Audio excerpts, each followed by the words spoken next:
Hello मेरे प्रिय दोस्तों, आज मैं फिर से आ गई आपको सेकंड डे में सेकंड बेसिक एक्सेल लेके, जो कि हर डाटा एंट्री के समय आपको पता होना चाहिए। तो स्मार्ट डाटा एंट्री के लिए मैं आपको बताऊंगी कि राइट से लेफ़्ट किस टाइप से जाओगे, डाउन कैसे आओगे। तो अगर हमें किसी सेल के नीचे आना है तो हम एंटर प्रेस करेंगे तो नीचे आ जाएंगे हम। अगर हमें राइट हैंड साइड जाना है तो टैब पे प्रेस करेंगे कीबोर्ड का, तो हम राइट हैंड साइड जाएंगे। तो वैसे ही अगर किसी फॉर्मूला का हमने लिखा है तो उसी फॉर्मूला हमें नीचे भी उसी टाइप का फॉर्मूला चाहिए, तो हम कंट्रोल डी कर देंगे। तो उसी सेल का जो फॉर्मूला है नीचे वैसे ही आ जाएगा, चाहे कोई नंबर लिखा हो, चाहे कोई फॉर्मूला हो, चाहे कोई लेटर हो। जैसे कि मैंने यहाँ पे अपना नाम लिखा और मैंने यहाँ पे सेल सेलेक्ट करना है और कंट्रोल डी कर देना, तो वो डायरेक्टली मेरा नाम पूरा वहाँ तक आ जाएगा। कंट्रोल डी कर दिया मैंने, देखो मेरा नाम पूरा लिखा हुआ आ गया कंट्रोल डी के बाद। और वैसे ही अगर मेरे को राइट हैंड साइड में चाहिए तो कंट्रोल आर करना होता है। तो मैंने यहाँ पे अपना नाम लिखा और फिर मैंने सेल सेलेक्ट किया right hand side, control R कर दिया, तो यहाँ पे मेरा नाम आ गया। अब जैसे ही अब ऑल्ट प्लस एंटर से हम क्या कर सकते हैं, जैसे मैंने यहाँ पे नाम लिखा है सपना और जस्ट के नीचे मुझे कुमारी चाहिए। तो अब मैंने यहाँ पे फुल स्टॉप करके कंट्रोल ऑल्ट प्लस एंटर दबाया और जस्ट मेरा कॉल उसके नीचे आ गया, मैंने कुमारी लिख दिया। तो ये वर्ब टेक्स्ट की तरह काम करता है हमारा ये शॉर्टकट की। और अगर हम कंट्रोल डी नहीं यूज़ करते हैं तो आप इसमें कॉल सेल के राइट यहाँ पे मैंने कुछ लिखा, जिसमें 1 लिख दिया, कोई फॉर्मूला सीरियल नंबर लिख रही हूँ और सेल सेलेक्ट करके +1 किया मैंने, तो ये हमारा सीरियल नंबर काउंट होता जाता है।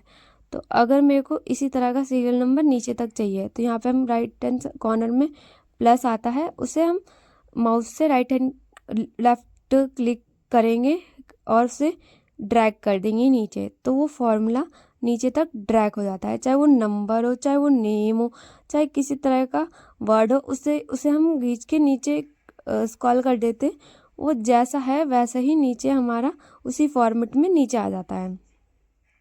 सीरियल वाइज हो या ऑटोफिल हो या कॉपी सेल हो, आप यहाँ पे क्लिक करके आप उसी तरीके से ले आएंगे। या तो आप उस सेल को क्लिक करेंगे और प्लस वाले बटन को लेफ्ट हैंड क्लिक माउस से 2 बार क्लिक करेंगे और डायरेक्टली सेम कंट्रोल डी की तरह वो यूज़ होता है। अब फॉर्मेटिंग डाटा हम देखेंगे। फॉर्मेटिंग डाटा में हम ये देखते हैं कि किसी भी डाटा को अगर वो नंबर में कन्वर्ट नहीं है, जैसे कि मेरा अभी नया वाला एक्सेल है, तो मैं यहाँ पे कुछ भी टाइप करूँगी तो नंबर में हमें शो होता है। ये अगर पुराना जो एक्सेल होता है, अगर वो ज़्यादा नंबर हो जाते हैं डिजिट के, तो वो प्लस प्लस प्लस करके आ जाता है जनरल कैटेगरी में अगर वो होता है तो हम उस जनरल कैटेगरी को नंबर में कन्वर्ट कैसे करते हैं। तो आप होम टैब में आएंगे, होम टैब में नंबर 2 अप्लाई करना है, तो आप वहाँ देखेंगे नंबर लिखा है नीचे, ये जनरल लिखा है, यहाँ पे नंबर लिखा आ जाना चाहिए। तो मैंने ये एरो को क्लिक किया तो यहाँ पे आप देखोगे बहुत सारे ऑप्शन हो रहे हैं जनरल पर। मेरे में number, currency, accounting, short date, long date, time, percentage, इस टाइप के। तो आप किसी भी नंबर को अपने अकॉर्डिंग फॉर्मेटिंग डाटा कर सकते हैं। यहाँ से मोर पे जाएंगे तो और ऑप्शन आपको शो होंगे इसके। अगर मुझे किसी भी टैक्स को मर्ज करना है या वर्ब टैक्स करना है तो हम होम टैब से ही करेंगे।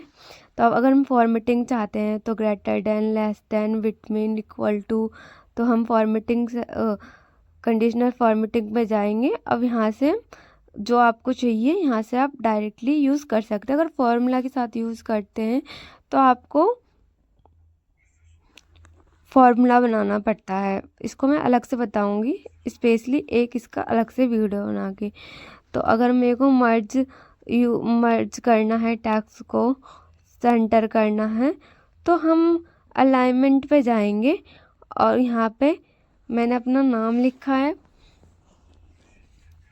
अब मुझे इस सेल को छोटा कर दे रही हूँ। अब मुझे इस सेल अब देख पा रहे हो कि टी और ई दोनों सेल में मेरा नाम बड़ा लिखा है। मैं यहाँ पे ई में कुछ लिख देती हूँ तो मेरा नाम छुप गया, सिर्फ मेरा नाम सपना लिखा हुआ आ रहा है। तो वैसे ही मैं अब इसको मर्ज कर दूँगी डी और ई को, जिससे कि मेरा नाम पूरा दिखे और वो क्लियर दिखा। ये हेडलाइन के लिए ज़्यादातर यूज़ होता है, जब हम हेडलाइन लिखते हैं तो अब मैंने यहाँ पे सेंटर कर दिया। अब मैंने दोनों सेल को सिलेक्ट किया। अब यहाँ से मुझे मर्ज करना है। हमारे पास एक पॉपअप बन के आएगा कि आपके जो बगल में जो लिखा हुआ है गेम लिखा है वो डिलीट हो जाएगा। हम कोई भी वर्ब टेक्स्ट करते हैं तो उसका साथ का जो एंट्री होता है वो डिलीट हो जाता है। तो डिलीट हो गया। अब डायरेक्टली फिर अब हम यहाँ से हटा भी सकते हैं, अनमर्ज कर सकते हैं, मर्ज भी कर सकते हैं। मैंने कंट्रोल Z से इसे हटा दिया था। अब मेरे को इसको वर्ब टेक्स्ट में कन्वर्ट करना है, तो मैं इसको वर्ब टेक्स्ट में कन्वर्ट करने के लिए वहाँ पे आपको राइट हैंड साइड में एरो दिख रहा है। अब एरो पे क्लिक करेंगे तो आपका एक बड़ा सा चार्ट खुल जाएगा। इसमें आपको बहुत सारे ऑप्शन दिए हुए हैं, इसके अकॉर्डिंग भी आप इसे कर सकते हैं। वर्ब टेक्स्ट पे क्लिक किया और मैंने ओके कर दिया, तो देखो वर्ब टेक्स्ट हो गया। आप यहाँ से डायरेक्टली कर सकते हैं, शॉर्टकट है यहाँ पे। अब किसी भी चार्ट में आपको बॉर्डर लगाना है कि जिससे हमारा क्लीन दिखे कि हाँ ये यहाँ पे मैंने ऐसे मैसी सा दिख रहा है आपको। तो अगर मैं इसको क्लीन दिखाना चाहती हूँ कि एक बॉक्स में एक ही हो, तो मैं पहले इसको पूरा सिलेक्ट करूँगी, फिर मैं इसमें बॉर्डर लगा दूँगी, इससे हमारा डाटा क्लीन दिखेगा। तो मैंने इसे पूरा सिलेक्ट किया और इसमें मैंने बॉर्डर लगा दिया। अब और ऊपर वाले में सेम इसी तरीके से मैं ऊपर वाले में करूँगी चार्ट में। तो देखो आपको क्लियर शो हो रहा है, बिल्कुल क्लियर शो हो रहा है कि हाँ ये पार्ट अलग है, ये पार्ट अलग है पॉइंट्स वाइज। तो अब मैं ऊपर वाले में भी ऐसे करूँगी। अब मैंने इसमें बॉर्डर लगा दिया, क्लियर शो हो रहा है। इसी तरीके से आप अपने डाटा को इजी तरीके से एंटर कर सकते हैं।